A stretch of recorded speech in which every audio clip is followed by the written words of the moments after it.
Hi everyone. It looks like everybody is just about dialed in, so I think we're about ready to get started. So first of all, I'd just like to thank Gerard Hamrati, who is a partner at Brown Jacobson, for agreeing to lead this webinar for us around STPs and ICSs and their development under the long-term plan. As you will all be able to tell, the lines have been muted on entry, and that's really just to cut down on background noise while Gerard delivers his presentation. We will unmute the phone lines at the end for an opportunity to ask questions, but if anybody does think of any questions throughout the session, there is a chat function towards the top right-hand side of the webinar screen. Please feel free to send any questions through. I will be fielding them, and then I can ask Gerard those questions at an appropriate time. So on that note, Gerard, I think I can hand over to you to get started. Okay, thanks, Danny. So I hope everybody can see the slides which we've put up. There's not a huge number of slides, and effectively what I'm going to do is update you from the last session that I did over the position currently, really from a legal perspective with STPs and integrated care systems. And now we have the long-term plan, then to be honest, that helps us look at the extent to which we've been doing the right things in terms of the development of both the STPs and the ICSs. So I think the first thing, which is still helpful to go back to, whenever I start talking to an SDP and all the ones that are now looking to start to develop their integrated care systems, given that they have to be, or some form of it has to be in place by 2021, is to simply ask them whether they all agree on what an integrated care system is within their SDP. And I have to say, generally what you find at the first meeting is that there are a number of very different views as to what they are. Some are quite based around acute care. Some are based around community mental health care, because lots of people say, well, you know, perhaps acute care is to some degree sorted, we hope by now, given all of the work that's been done on it. Very few actually start at the minute, or let's say 6 months ago, very few started with looking at primary care, but now more and more people are starting to look at primary care first and saying, all right, well, this is where we need to start from, because we need to understand neighbourhood, because if we don't understand neighbourhood, how can we understand place and what that needs?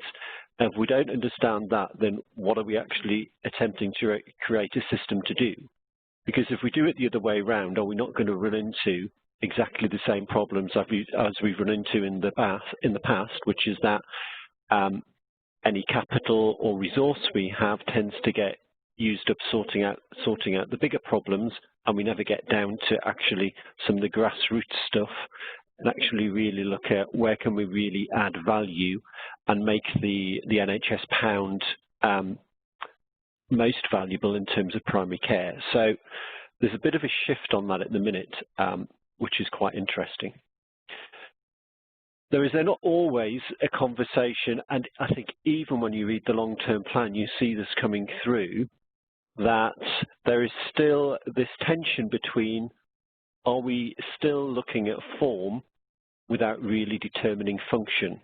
And in fact, if you look at the legislative proposals, I think that for possibly one of the first times really in a major system governance reconfiguration framework change, we're starting to see an understanding of that. And we're starting to see people actually trying to focus what people are doing onto function as opposed to form.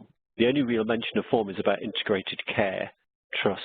And to be honest, a number of us aren't actually convinced they were ever abolished by the Health and Social Care Act. That was the intention, or certainly that was the stated intention in a lot of literature, but we're not actually convinced it was actually done through any act of Parliament. So I think you have to be really clear over that. And most of the organisations I'm talking to say, look, we've done enough over organisational change. Yes, there may be some coming together of TCGs of provider trusts. But the reality is that we've actually done quite a lot of that, and what we need to do is concentrate on making sure that the patient pathways are properly integrated and managed. And that works all the way through from social care through to healthcare, because if we can do that, we can actually start to deal with a number of the issues which potentially probably cost the most money when we then move up into acute care and end-of-life care, where there may be, long-term cost because of the nature of the treatment that an individual needs. So a lot of people are actually now starting to look at how do we do this, working really from primary care now and looking through, but let's actually concentrate on what makes a difference to the patient rather than organisational integration. I think it's still worth, whenever you're starting on this journey, and if we're really honest, there are a number of SDPs that still have a lot to do in terms of getting their integrated care system off the ground. There's been some good work done, and I think that work can be used across the system, but I think that really in terms of starting to move forwards and getting to anywhere near the kind of ICS progression model which NHS England issued a few months ago, well, probably about a year ago now, there's still a lot of work to be done. And one of the things with the models, just looking at the 3 different levels which they put into it, you see that essentially a lot of it relates to oversight. And from oversight, we are looking at effectively the functions that NHS Improvement and NHS England are actually exercising, so that they devolve down to a local level. So working on the basis that the reality is the concept of SDPs came from devolution, and because not many systems took up devolution in itself in terms of how they would become local public authority economies in effect, then we got the SDPs. So part of that must be then looking at the roles which national regulators are undertaking and seeing what do they actually need to do, but what can actually and should be dealt with at a local level, because that will help to bind people into the process that's being undertaken and actually get them to look at how everybody is working together. So the 3 levels are, so firstly, coordinated oversight, where the ICS system leads in the room during the national body's oversight decision-making. So that's the first level, and that's what certainly, what have we got, 20 ICSs going through at the minute that are at that level. But then they're all looking to move on to the next level. So we do work with Greater Manchester and the joint oversight work which is going on there. We also do quite a lot of work with South Yorkshire and Bassetlaw, and also with Dorset, and both of those are looking to create systems whereby, yes, it's important they go through stage 2, because stage 2 gets buy-in and gets the national regulator to accept that this system knows what it's doing, but their governance system has to be flexible enough to enable them then to go into stage 3. And that's where the decision-making process for oversight is led by the ICS. And that causes quite a lot of discussion, I have to say, mainly because an ICS currently is not a separate legal entity. So that part of it is a little bit nebulous. And so we're doing quite a lot of work on that at the minute with a few different systems over what that would look like. But it is worth just bearing that in mind in terms of looking at the way that development is going forward and some of the reasons that certain systems have included certain groups in their governance processes. So the first one we're just going to have a look at is South Yorkshire and Bassetlaw. Now, I think I may have, if you were on the last call I did, which I think was probably about 6 months ago, last webinar, then I think we looked at it then. Quite a lot of work has gone on since then in the system. And we're now, this is a basic overview of what their governance system is going to look like. It's still being worked on, so this isn't the final one yet, and they're still looking at the way the groups operate. Some systems, when they see this, go, oh my God, how do you ever get to that? And so I think the first thing that I always have to say is, you have to remember that of all of the SDPs in the country, kind of leaving London to one side, South Yorkshire and Bassetlaw is probably one with the most public authorities in it. because of the fact it covers Sheffield, Doncaster, Rotherham, Bassetlaw, Barnsley, and you have all of those local authorities, all of the CCGs, all of the district general hospitals there, as well as the teaching hospital. You have the community, the children's hospital. So there are a lot of organisations, which makes it look like quite a big system that's being put in place, and to some degree it is. But I think one of the things to realise is that place in South Yorkshire and Bassetlaw has very much created itself, because it was quite natural to place it around the towns that are there, so Barnsley, Bassetlaw, Rotherham, Doncaster, Sheffield, because they all had, in general, a local authority, a CCG, and an acute trust as well. So it was easier to look at how they could come together and work together, and then to look at how the GP providers would come in and work within that whole system as well. So that bit has worked relatively well, and it also allowed consideration to be given to the kind of current tools we've got to enable integration. So one of the most obvious ones is the Section 75 partnership arrangement for CCGs and local authorities to commission together, and how that can work and what that should look like and how that all comes into place. And if you can align them across places within a system, then actually that makes understanding what you want to do at a system level much easier, because often one of the big debates is, well, what should we be doing at place and what should we be doing at system? When we look at Dorset in a minute, we'll see that that can also turn on its head. But in this context, it's very much about thinking, well, how does that work? Because the other thing is, which the long-term plan absolutely accepts, is that we've created a system of autonomous bodies, which means that you're having to say to people, to create the new system we'd like, actually, we want you to give up some control. And some of them are necessarily saying, well, hold on, we want to look at this and understand it. And especially, to be absolutely fair to them, politicians, because they will quite rightly say, but we are elected for our local area. That's why people elect us, to look after them, to look after the community, to do the best we can for them. So you have to work all of that through and think about that quite carefully in terms of how your places go together, because you need your places to feed directly into your system so that you can understand the issues that are out there. If we click on just to the next slide, then this is a bigger view of their system approach. And so within the system approach, one of the first things we really had to start to think about, so if we're really honest, SDPs and in fact old-fashioned service reconfiguration gave us the concept of a partnership board. No decision-making ability in general, but a partnership board where you could have all the relevant organisations on it and they could talk about what was going on. And from that we also developed leadership, executive teams, and they were nothing too unusual. But one of the things we've never really done was to connect all of those organisations like that into the local communities. And certainly in South Yorkshire and Bassetlaw, where you have a number of different JSNAs, how do you bring all of that together? And how do you actually make it mean something to the public? Because at the present time, a lot of people think the concepts behind the 5-year forward view are really about privatising the NHS. And any of you who've heard me talk before will tell you that I've kind of find it quite interesting at times where I have campaign groups, especially when I'm at meetings with the NHS and talking about change, who will start telling me that all I'm doing is enabling privatisation of the NHS.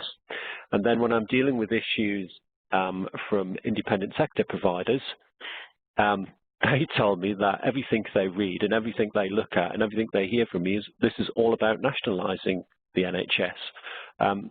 So two very different viewpoints over what actually the long-term plan is seeking to do, and possibly something we need to think about, the messaging there. But so in this, we wanted to create that connection to the local communities, because South Yorkshire and Bassetlaw is quite big. And so we thought about the Health and Care Assembly. And just to give you an idea of just looking at the members, so without just opening it up to the public, with actually looking at the kind of people you would invite, we thought probably the only place, given the size of this area, that we could hold the meetings would be Rotherham Football Club, who have quite a big auditorium that we could use. So it's quite a sizable number, several hundred. but you need to have some context to the meeting, and that's really where the concept of the local mandate came from. So we needed to tell people, this is why we're doing it, these are the benefits, these are actually the things that you will see happening differently, and we need to be able to give you some context to that, but we also need to be able to report back and explain it to you. And so that's where we've come through the concept of the local mandate, which will accept the views expressed in the national mandate. It will be interesting to see how the national mandate is now expressed given the content of the long-term plan, but also take into account the JS&As and look at that and hopefully bring together the concepts of health, social care and public health so that they all make a difference. So that's what's being brought together. It'll probably meet 2 or 3 times a year in order to explain what the plan is for the next year and report back on the old plan and hear what people have to say. We then had to look down at how do we actually do system leadership. And one of the interesting things that came through from the local authorities was they said, look, we know that a lot of this is based around health. And if you read the 5-year forward view or the long-term plan, a lot of it is based around health. And they said quite rightly, so a lot of our work is going to be in place, to be really honest, and we don't want to sit in a whole load of meetings where you're talking about health all the time, because what is our role there? So the idea that's been come up with is that there are really 3 parts. So you have one big system leadership executive where you have the chief executive, the chairs of all the main public authorities sitting there. And the reason for doing that is to try and give some kind of ability to make decisions over transformation funding and other issues that are very specific to an ICS as opposed to an individual organisation, and that sit outside of normally understood statutory functions. And then within that, there are 2 other parts. So there is a System Health and Care Partnership Forum, which will get, the membership will come from place, and they will be quite operative in their role, but will very much look at the way that health and care works together. So potentially issues such as continuing healthcare, public health issues. How do we make sure that we don't get blockages in hospitals and actually have the ability to make sure people can live in their homes and get their care there? So looking at a lot of that work that needs to be done. And then separately, there's a very specific System Health Board. And so on that will be, as you see from the little circle, so there is a joint committee of CCG, so representatives from there. A committees in common approach, which is used by the acute providers in and around South Yorkshire and Bassetlaw, so representatives from there. Mental Health Alliance. And then we also have to think about the primary care federations and the independent sector. And that still, I think, creates a bit of a challenge, and is something people have to think about within that. The 2 other bits I just want to look at in here are, there was a long discussion over the movement towards system responsibility, so system control totals, expectations really from a system local mandate, and how would you get assurance over that? So what we thought would be good would be to put in place an assurance committee which actually covers the whole area. So not specific to an organisation, but specific to the integrated care system. That's one of the things. But separate to that is then creating the ability to start to take on this oversight role. So the stuff coming from NHS England and NHSI. And so there is a separate system oversight group.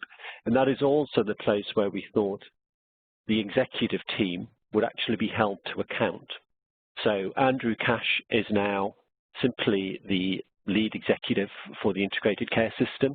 He's retired from his role of chief executive of Sheffield Teaching Hospitals. And although he's hosted by a statutory organisation, he's not actually leading a statutory organisation because that's not how integrated care systems have been created. So there had to be a way for him to be held accountable for his role and for his team to be. And so that will also, we think, fall into that group. Just in terms of moving on, I think the other thing worth looking at is just Dorset. I fully accept this slide probably doesn't come across very well. I've tried to change the parameters on it, and it always is a bit difficult. And I don't think Dorset can quite understand why it always gets a bit difficult, but it is just one of those. But one of the issues Dorset has is completely different to that of South Yorkshire and Bassetlaw, because Dorset is and has always been one CCG. So their concern in terms of being an integrated care system is they don't want to fragment that which they've created. And they already, you know, we have Bournemouth and Poole FTs which are looking to merge. And so there was this continuing thought behind it of them saying, well, hold on, we understand what we're being asked to do, but actually it may work in other systems. Here, what we have to think about is how do we not allow this to fragment what we've done so it achieves exactly the opposite of what the long-term plan talks about. So within that, they very much looked at, look, we're going to have a system partnership board and have the local authorities on there, the providers on there, and us and the CCG. We're going to create the system leadership team. But to a degree, they've worked that from, they did a really big reconfig and they had these various elements in place and they've worked it up from that a bit, which is why when you look at the clinical program and systems, it looks a little bit operational from a service reconfig side. And from that, they're then going to work out how are we going to deal with East and West, which is probably how Dorset naturally divides from a health and social care perspective. How will we deal with that and what will that mean? Because they're also dealing with a change in the way their local authorities are put together. But they were very clear that you have to be careful in terms of not fragmenting the way that they do business now, because that would go against what the aims of the long-term plan and indeed their own SDP plan are. So that's created a little bit of a different issue for them to look at. The last one, which I will skip through really quickly, is just a really simple way of looking to a degree at what I've said before, especially probably more around Dorset. So lots of people look at the South Yorkshire and Bassetlaw one and get a little bit concerned as to what that will mean. I think going forward, there has to be a way in which you can bring together the people within your integrated care system to talk, so you will need a program board. And we know within that, because that's not a legal entity, that there are three bodies that are legal entities and are decision makers, and they are the three in green, so the CCGs, probably through joint committee, there's more than one, the local or combined authorities, and also the NHS statutory providers. So they all have to be involved in that, and then you will see the line cuts through the non-NHS provider forum and the GP provider and federations forum. And that's just telling people you have to think about this, you can't ignore this. You know, GP providers are going to be integral to the whole delivery of the primary care objectives, but equally non-NHS providers, which is to try and bring everything in. I mean, you could just call them the independent sector, I guess. You have to understand how you're going to work with them because they add a lot to what's going on. And so you have to think about that. You have to look at how you're going to get place and system to connect with each other and understand each other. What information system is going to need that doesn't just come through from place, with place being, you know, probably a lot neater a solution in terms of it's not that unusual for the local authorities and for the CCGs to be working together, and equally providers have always probably had quite a close relationship in that way in order to understand what's going on. And then just to think about, so how do you deal with assurance and how do you deal with the regulatory aspects, the oversight views? So that's just a quick run through so that people can look at it and think, all right, well, that's a little bit easier for us to start off from. Just kind of in terms of turning to the final bit, I think now it's worth looking at what is in the long-term plan in terms of recommended or proposed legislative changes. So the first bit of CCGs and providers having new duties, I mean, it'll be interesting to see what those duties are, but there are already in existence a number of duties that we could actually give to providers that are placed on CCGs and allow them to exercise them jointly, which would start to bring this whole kind of piece together. So specifically, I'm thinking about the duty to improve services, the duty to reduce inequalities of access and outcomes. If you start bringing those together, especially given the fact that the duty to reduce inequalities is a really wide duty and cannot be done by a CCG anyway, by itself. It needs to talk to its providers and understand what its providers can offer to improve access and outcomes.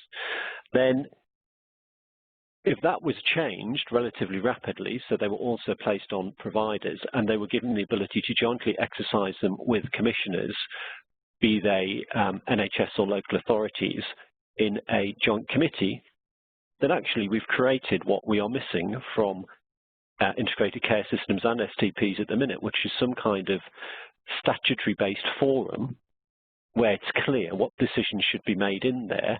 And so that would also then prevent a number of the challenges we've had coming through, especially over, well, you're trying to now undo the commissioner-provider split, which, well, yes, we are. It's exactly what we're trying to do because it doesn't fit with how an integrated care system should work. We want them to talk together. That doesn't mean to say, though, that we're just going to get rid of all the rules of procurement and say commissioners and providers together can just decide what they want to do. But it does mean that there has to be closer working, and that hasn't been allowed under statute. Also, removing specific impediments to place-based NHS commissioning. So one of the things that happened under the Health and Social Care Act was we fragmented commissioning. So we'd gone through transforming community services, spent a lot of time and effort in terms of doing that to create PCT clusters to bring commissioning together, to concentrate it into specific groups. And I think we had it down to probably less, I think there were less than 50 groups of PCT clusters. And then we fairly significantly fragmented it by creating lots of CCGs, but also giving specific functions to NHS England, to Public Health England, and to local authorities. So one of the things they are looking at, need to understand is, all right, well, actually, how do we make it easier for NHS England and CCGs to work together? So my team did the work on co-commissioning of primary care, and it was difficult to find the easiest route to do that. I mean, the easiest route may be in a direction under Section 96, but that was not what NHS England wanted to do. And so when you're trying to do that in a joined up but collaborative way, the Act's not actually that helpful at times in terms of what to do. So removing some of those impediments, making it really clear that specialised commissioning can become part of the things that CCGs actually can commission, jointly or solely, I guess, from NHS England, and also to look at the public health side. So we have this system whereby we have the public health functions sitting with the Secretary of State. They go down to NHS England and there's a big agreement, and how can we make that easier, and how can we let CCGs actually more easily commission those kind of services and work together with the local authorities on them. Supporting the more effective running of integrated care systems by letting trusts and CCG exercise functions to a degree. It's similar to bullet point 1, I think, in terms of giving them duties, but in this one, it could be taking those existing duties I mentioned before and actually enabling them to be exercised jointly and through a joint committee, because at least then we'd have some form around an integrated care system. Support the creation of NHS integrated care trusts. They're talking about new legislation. I'm not yet so convinced they need it. I need to go back and look at it if I'm really honest. But that would certainly help in terms of some of the other systems and how they are looking to work together across mental health, community and primary care, more so than probably the acute stuff. But certainly clarity on that would be very helpful. There's been a lot discussed over competition rules and powers, and specifically looking at the role of the Competition and Mergers Authority. I think one of the big things is that everybody realises it hasn't worked particularly well. That's not being disrespectful to them. I just think they were used to a very different way of working in a very different set of organisations, most of them private, for-profit, you know, like bookmakers or large chains of supermarkets. And I was involved in the first attempt to do the Bournemouth and Poole merger, and there was a lot you had to explain. So explaining that providers couldn't actually make decisions over where services were necessarily provided from, because that was the commissioner role, and going through all of that, it took a bit of time. And so I think, to be honest, they'd probably be quite happy not to have to go through that role. And equally, also the pricing part of the changes to the legislation under the Health and Social Care Act. I think they'll probably be also quite happy with that. But what that will not remove is their ability to look at anti-competitive behaviour, and they've always had that ability, and to look at fixing or inappropriate fixing of prices on drugs, or how drugs are sold, or monopolies and cartels, and all sorts of things like that will still exist and be with them, so that they can consider that. And also this will involve reconsideration of the role of NHS improvement, so that in fact they move away from, so they equally don't really seem to have much in terms of the way of looking at the mergers, but they're going to look more at the issues over development and oversight for providers. So there will be some which will involve the merger. What will be interesting from that is though where mergers are then dealt with. And I think a number of us think it'll probably go back to DHSC and be a Secretary of State decision. Procurement is another big one. This is going to be the one that I think will probably be the most hotly debated.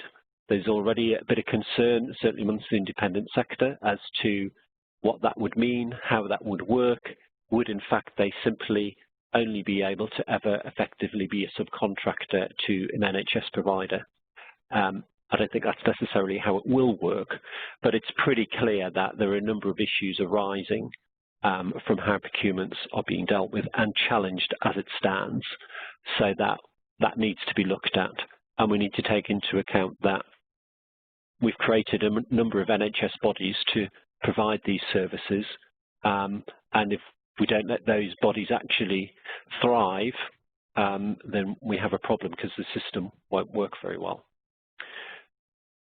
Increasing flexibility of the NHS pricing regime. It's been the subject of a Court of Appeal case and lots of discussion over it. The Court of Appeal case has been won by NHS England, so now they have the opportunity to look at the multiple different ways of, how did block contracts work, how did tariff work, how does spot purchase work, how does it work based on, population head, what is the best way to do it? So they need to look at that and consider it. How much more flexibility they need, I'm not that sure, to be honest. I think the regime's quite wide, but I'm sure if there is specific changes that would help them, then they will put those in, perhaps take into account some of the challenges that were brought, and then making it easier for NHS England and NHS Improvement to work more closely together. And I think basically enabling them to have a joint committee approach as well, because they are still two separate statutory bodies with separate statutory functions, and they're having to keep their legal functions separate because they clash a bit. So I think trying to enable that closer integration for them is something else they see as quite helpful. So that brings us towards the end of what I was going to say, and I'm very happy to answer questions after this, but I think that it's pretty clear. I mean, I rather suspect that the acronym SDP will probably start to disappear a bit now, and we'll move towards simply talking about integrated care systems. I think, as we've always known, the legal framework already exists to enable the creation of integrated care systems. It's not one size fits all. That's apparent from the work I've done and the team have done all over the country. Changes to the law will help, and the proposed changes will help quite a bit on that, we think. But you are going to have to innovate differently to achieve the objectives, which are going to be quite locally based, especially if people start taking on board the concept of kind of a local mandate. It'll be interesting to see how quickly the proposed legislation goes through. So I'm going to have a meeting with the Department of Health to see if they can give me any timeline, and I'll happily report back on when they think this will go through, not least because we have a lot to do with Brexit still. But I think the other thing that's really important is that all the systems need to share the learning. There is lots of learning out there. We constantly recommend that different clients go and talk to other clients because they've done things in a slightly different way. That's not to say for 1 minute that approach is going to work for your own system, but it just lets you see the variety of change that's out there and the different way people are innovating, so that you can consider whether there are parts of it or other things that come to mind that you think will work for you. And that's all I've got to say.